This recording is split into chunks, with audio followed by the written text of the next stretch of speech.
हमारे आदर्श प्रथागत गौतम बुद्ध और बोधिसत्व डॉक्टर बाबा साहेब आम्बेडकर, क्रांतिकारी ज्योतिबा फुले, माता रमाई, माता भीमाई, उनको मैं पहले प्रणाम करती हूँ। और यहाँ पे उपस्थित हमारे गुरु आदरणीय विवेक रत्न जी सर और यहाँ पे सभी एनटीए स्टूडेंट हैं, तो और सभी को मेरा प्यार भरा जय भीम, नमो बुद्धाय। भानु जी ने बताया है कि मैं भी एनटीए स्टूडेंट ही हूँ और पहले बैच की हूँ। और उस टाइम से मैंने देखा है विवेक रत्न सर जी, अभी की कितनी बैच है मुझे पता नहीं, लेकिन तभी से अभी तक वो पढ़ा रहे हैं और मैं अभी उनके सामने खड़ी हूँ तो मुझे अच्छा भी नहीं लग रहा है, क्योंकि हमारे गुरु के सामने हम खुद अभी क्या बताएं, है ना।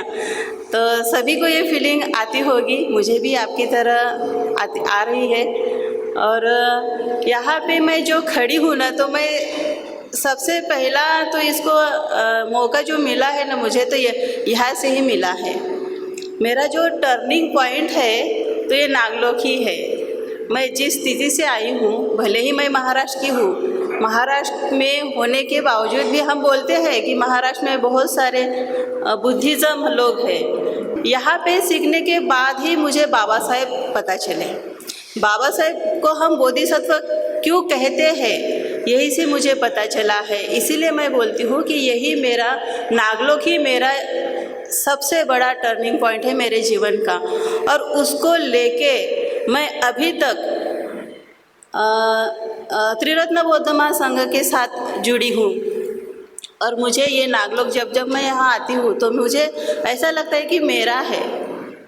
और मैं बहुत भावुक हो जाती हूँ, क्योंकि जब मैं समाज में काम करती हूँ तो ऐसे बहुत सारे लोग हैं, महिलाएं हैं, कि उनको पता ही नहीं है कि एक सुख के लिए हमें कैसे जीना है। मैं भाग्यशाली भी समझती हूँ कि मुझे यहाँ से जो मिला है तो मैं सुख की अनुभूति ले सकती हूँ। और इसके साथ साथ मैंने त्रिरत्न बौद्ध महासंघ के साथ जुड़ी रह के मैंने बहुत सारे शिविर भी किए हैं। और मुझे मुझे एक ही मेरे दिमाग में चल रहा था कि बाबा साहब ने जो बताया है कि प्रबुद्ध भारत बनाना है, तो यही थीम मुझे बार बार मुझे सोने नहीं देती। और मैं हमेशा उसका चिंतन करती हूँ कि प्रबुद्ध भारत मतलब क्या, प्रबुद्ध भारत मतलब क्या। तो मैं ये सोचती हूँ कि खुद का विकास करके, जो भी बुद्ध ने बताया है, पहले अभी विवेक रत्न सर जी ने जो भी बातें बताए, तो हो सकता है कुछ बातें मेरे टॉक में आ जाएगी। तो मैंने जो चिंतन किया है, तो पहले सोशल वर्कर तो मैं बुद्ध को ही देख सकती हूँ बुद्ध के रूप में, क्योंकि उन्होंने अगर नहीं किया होता ये पूरा बहुजन हिताय बहुजन सुखाय, जब तक उन्होंने नहीं किया होता तो हो सकता है मुझे भी पता नहीं चलता। तो साथ ही साथ मैं एक धम्मचारिणी हूँ। धम्मचारिणी के होने के बावजूद मैं कुछ धम्म क्लासेस भी लेती हूँ। और धम्म क्लासेस होने के बाद भी मैं कुछ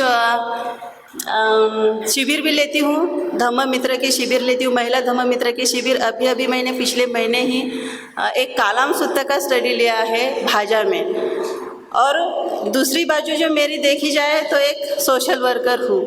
तो जब मैंने देखा मेरी तरफ सोशल वर्कर मतलब क्या है, तो जब मैं मानुषकी के साथ जब जुड़ी धम्मदूत के प्रोजेक्ट में, तब मुझे पता चला कि सोशल वर्कर क्या होता है।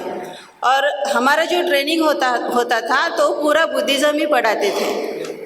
फिर नॉन बुद्धिस्ट के लिए मुझे काम करना था, तो नॉन बुद्धिस्ट में काम करते वक्त बुद्धिज़्म कैसे पढ़ाएं, तो मुझे कुछ आइडियाज़ लगानी पड़ती थी कि फिर कौन सी आइडिया।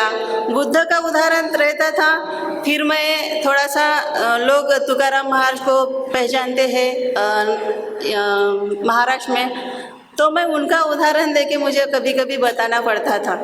मेरा जो टॉक रहता था तो वो टॉक को ऐसे जल्दी से पलटकर उनको मुझे पंचशील बताना पड़ता था। तो ये जो आइडियाज़ है, तो ये आइडियाज़ भी नॉन बुद्धिस्ट में हम जब काम करते हैं तो ऐसे आइडियाज़ भी हमें आ जाते हैं, धीरे धीरे जब हम धम्म पढ़ते हैं तो ये सब आ जाते हैं। और बाद में मैं सावित्रीबाई फुले प्रोजेक्ट से जुड़ी हूँ और प्रॉपर पूरा सोशल था, जो मंजुला दी के साथ हमें काम कर रहे थे। तो वहाँ पे मैंने जो पितृसत्ता का जो पढ़ाई की थी उनके साथ साथ, तो मुझे लगा कि अरे ये तो अलग ही थोड़ा सा दिख रहा है, क्योंकि अभी तक तो मैंने धम्म ही पढ़ा है, धम्म के हिसाब से ही मैं चल रही हूँ। और ये पितृसत्ता, ये जो चोटी रहती है पितृसत्ता की, तो हमें पता नहीं रहती कि ये पितृसत्ताक है। तो उसको लेके मैं जब पढ़ाई कर रही थी तो ऐसा लगा फिर कि अरे हमारे जो महिलाएं हैं ना, तो पितृसत्ता की गुलाम है, लेकिन उनको पता नहीं है कि ये पितृसत्ताक है। अगर किसी महिलाओं को मारपीट भी हो रही है तो वो बोलती है कि ये मेरे मिस्टर जो मुझे मार रहे हैं, तो ये मेरे मिस्टर नहीं है, परमेश्वर पर ये निमित्त मात्र है, लेकिन परमेश्वर उससे करवा रहे हैं। इतनी बड़ी, मैं तो घटिया सोच कहूँगी ऐसे महिलाओं की। तो मुझे लगा कि ऐसी जो सोच है, तो ऐसी सोच से महिलाओं को दूर करना चाहिए, क्योंकि उनको पता ही नहीं रहता कि मानसिक स्वातंत्र्य क्या है। जब तक हम हमारे विचारों से हम अपने ही विचारों के गुलाम बन जाते हैं। जब हम अपने विचारों में गुलाम हो जाते हैं, जब हमारी सोच अगर इसमें पितृसत्ताक से अगर थोड़ी अलग हो जाती है, बाबा साहब के विचारों का स्टडी करते हैं, तब हमें पता चलता है कि ये मानसिक स्वतंत्रता क्या है।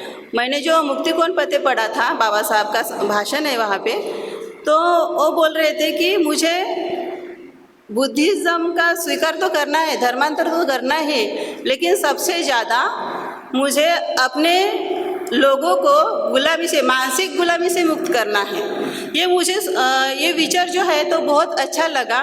फिर मुझे ऐसा लगा कि ये मानसिक गुलामी क्या है, तो वही है जो हम अपने विचारों में गड़े हुए हैं बहुत सालों से, जिस विचारों से गड़े हुए हैं उससे बाहर निकलना। तो जब मैं ये सावित्रीबाई फुले के प्रोजेक्ट से जब मैं आगे बढ़ती गई, महिलाओं के साथ काम करती गई, तो मैंने एक महिलाओं के साथ मैंने काम किया और उनका सर्वे किया। तो मुझे ऐसा लगा कि ये जल्दी से बाहर नहीं निकल सकती, तो मुझे लगा कि अब अपने ग्रुप्स के साथ मैं काम करूं। तो मैंने थोड़े करके 500-600 महिला तक मैं जा पहुंची होंगी एक साल तक। लेकिन उसके बाद मुझे लगा कि बचत समूह है, तो उसके साथ मैं जुड़ी रही हूँ। अभी मेरे पास 142 बचत गट है, यानी कि हम सोच सकते हैं कि मैं 1450 इतने महिलाओं के साथ जुड़ी हुई हूँ, और मुझे पता भी नहीं चला कि मैं इतने लोगों के साथ कैसे जुड़ी हुई। इसके साथ साथ मैं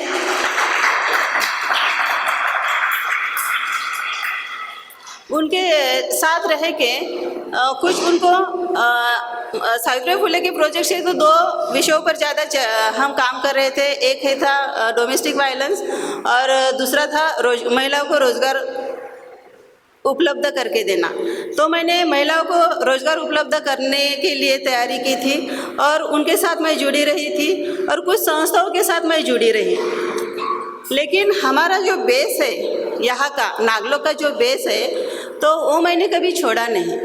जब मैं अदर संस्था के साथ भी जुड़ी रही तो वहाँ का भी मैंने देखा कि किस तरह से वो बातचीत करते हैं, गाली गलौज भी करते हैं।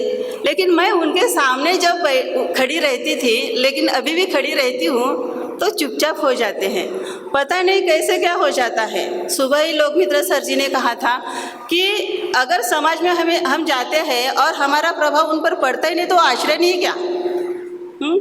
तो वो मुझे क्लिक हुआ कि ऐसा होता है मेरे साथ। मैं एक उदाहरण देना चाहती हूँ। मैं धम्म स्टडी पढ़ा रही थी, मतलब धम्मदूत के माध्यम से ही, और मैं उनको धम्म पंचशील पढ़ा रही हूँ। और पंचशील पढ़ाते पढ़ाते मुझे एक महिला उन पर है ना, उसको बहुत सालों से उसके मिस्टर मारपीट करते रहते थे। और मारपीट भी कैसे करते थे, ऐसे रोज़ मारपीट करते थे। लेकिन वो महिला मुझे बताती नहीं थी, कुछ भी नहीं बताती, लेकिन उसकी जो सहेलियां है थोड़ा सा मुझे उन्होंने बताया था। तो मुझे ऐसा लगा कि अगर वो खुद महिलाएं मुझे नहीं बताती तो मैं पहले क्यों बात निकालूं। तो 3 महीने हो गए। 3 महीने के बाद उनके मिस्टर मेरे सामने आए और कहने लगे कि अमला ज्योति जी, आप जो पढ़ा रहे हैं धम्म, तो क्या इसका असर मेरी पत्नी पे नहीं हो रहा है? अभी वो अलग अलग बातें करती रहती है, यानी वो थोड़ा सा बोलने लगी थी, तो उसको और मारपीट हो रही थी। तो मैंने क्या किया, वो बोले कि मुझे आधा घंटा चाहिए आपका। मेरे मिस्टर भी मेरे साथ थे, तो मैंने बोला ठीक है, मुझे अभी इनको टाइम ही देना पड़ेगा। मेरे मिस्टर को बोला कि आप घर जाओ, मैं इनको टाइम देने वाली हूँ। 1 घंटे तक मैंने उनको सुना और वो बोले कि मैं अभी अगले सैटरडे को डिवोर्स लेने वाला हूँ। और उनके बच्चे भी बहुत बड़े बड़े थे, 22 साल का एक लड़का था। इतने बड़े होने के बावजूद भी उनमें ये झगड़े होते रहते थे। 1 घंटे तक सुना, फिर मैंने कहा कि आप डिवोर्स तो ले रहे, लेकिन थोड़ा सा रुक सकते हो और भी चिंतन कर सकते हो। तो फिर पता नहीं मैं उस टाइम में क्या कहा उनको, मुझे अभी भी याद नहीं है, लेकिन धम्म के बारे में ज़रूर बताया होगा, ऐसा मुझे लगता है। फिर 1 हफ्ते बाद मैंने दोनों का डीपी पे एक फ़ोटो देखा। अब मुझे लगा कि अरे इतना परिवर्तन हो गया कि पति पत्नी का डीपी पर एक साथ फ़ोटो दिखना, यानी कि इनका डिवोर्स रुक गया होगा, है ना। तो इतनी अच्छी बात, पुलिस केस न होते हुए भी हम जब धम्म पढ़ाते हैं तो पुलिस स्टेशन में जाने की ज़रूरत न होते हुए भी ये डिवोर्स रुक सकते हैं। तब मुझे ऐसा विश्वास निर्माण हुआ कि सच में धम्म की डोर हमारे साथ होनी चाहिए। जब हम सोशल वर्कर करके हम समाज में जाते हैं, हम बोलते हैं ना कि एक पालना रहता है और पालने को झुलाने के लिए एक डोरी रहती है। जब हम समाज में जाते हैं तो समाज वो पालना होता है, और जो डोरी है तो मैं ऐसा समझती कि वो डोरी धम्म की डोरी है। अगर धम्म की डोरी हमारे साथ नहीं रहती तो ये नहीं हो सकता। मेरा भी बहुत बड़ा परिवार है, परिवार से मैं भी बाहर आ रही हूँ, और धीरे धीरे ऐसा नहीं है कि सभी लोग आ सकते हैं, लेकिन मैं कोशिश करती हूँ कि महिलाओं को ये धम्म कैसे महिलाओं तक पहुँचे। और मैं यहाँ पे जो उपस्थित स्टूडेंट है, तो मैं ये भी कह सकती हूँ कि जैसे मैंने कार्य किया उससे भी आप काम कर सकते हो, लेकिन इसके सिवा जीना भी नहीं। आप क्या करोगे? अच्छी सी नौकरी करोगे यहाँ से जाने के बाद और पैसा कमाओगे। जब आप थोड़ा सा और बड़े हो जाओगे, बहुत सारा पैसा भी कमाओगे ना, तो यहाँ के जो हमने स्टडी की है ना, वो आपको है ना धीरे धीरे खुजा लेगी। अरे तू क्या कर रही है, वहाँ से तो तू ट्रेनिंग करके आई है, क्या कर रही है तू, क्या कर रहा है तू। तो हमें सच में वो सोशल वर्कर करने के लिए मजबूर करती है यहाँ की स्टडी। तो अभी जो महिला है, रोजगार दिलाने के लिए मैंने बहुत सारी महिलाओं के लिए कोशिश की है। बहुत सारे गवर्नमेंट संस्था के साथ मैं जुड़ी रही हूँ।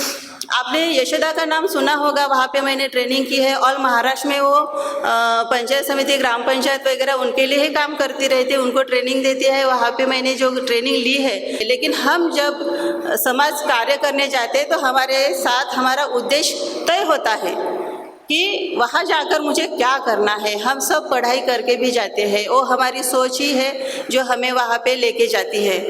और हम ऐसे ही बैठ नहीं सकते, पहले लोगों का दुख समझ सकते हैं। मैंने सोशल वर्क के साथ काम करती रहती हूँ।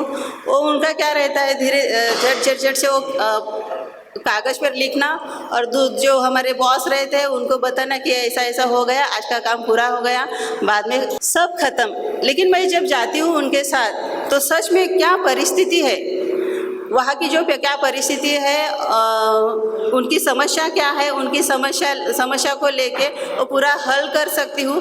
और मैं जब जाती हूँ तो सभी महिलाएं भी आती है। मैं अपनी प्रशंसा नहीं करूँ, लेकिन ये धर्मों को कैसे हम फॉलो करके जब हम समाज में जाते हैं तो लोग कैसे करते हैं। तो अमला दीदी ने, मेरा नाम विशाखा है, पूर्विका, तो मुझे विशाखा ही करके बुलाते हैं। तो विशाखा दी आई है, विशाखा मैडम आई है, तो चलो अभी ये मेरी समस्या हल कर सकते हैं। इतना विश्वास महिलाओं को मिल गया है, मिलता रहता है। मैंने कुछ लोगों के साथ काम किया है, तो मिडकॉर्न उनको पेपर बैग का वगैरह प्रशिक्षण दिया है, मसाला ट्रेनिंग का, जो महिलाओं को रोजगार दिलाने के लिए जो भी चाहिए उतना मैं बहुत सारे ट्रेनिंग देती रहती हूँ, आगे भी देती रहूँगी। मैंने जो कहा है कि मेरे साथ 142 बचत समूह है, तो अभी तो और भी बड़े होने वाले हैं, 50, 60 या 100 भी हो सकता है।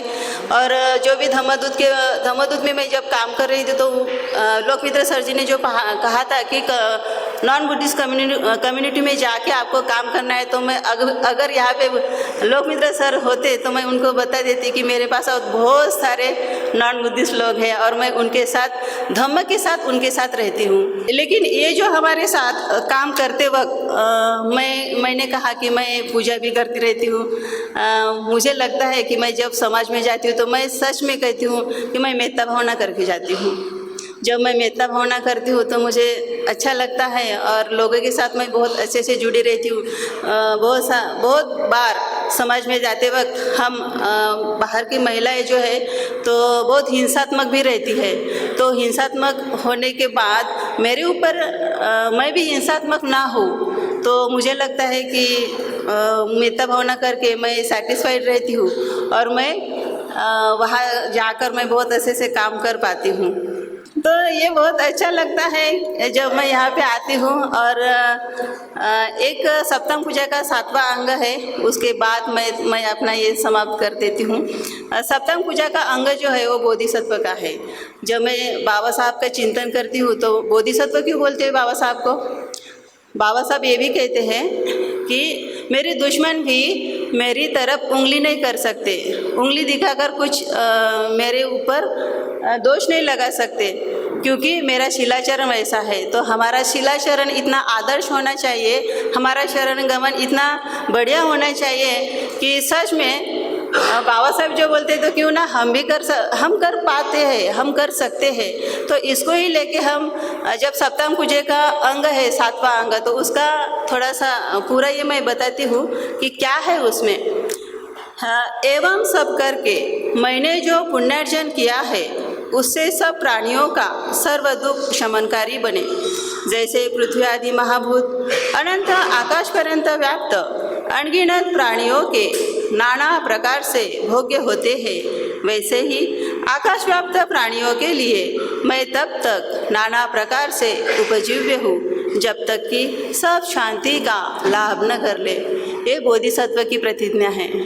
और जब मुझे ये इस सप्तम पूजा की जब जागृति हुई तो मुझे लगा कि अरे इतना बड़ा बोधिसत्व का कार्य है, ये बहुत बड़ा कार्य है। जब भी मैं जन्म लूँगी तब तक मैं बोधिसत्व ही बनूँगी। हाँ, और बाबा साहब को हम बोधिसत्व कहते हैं, तो बाबा साहब की वो प्रतिज्ञा कितनी बड़ी होगी, बाबा साहब ने किस तरह से सोचा होगा।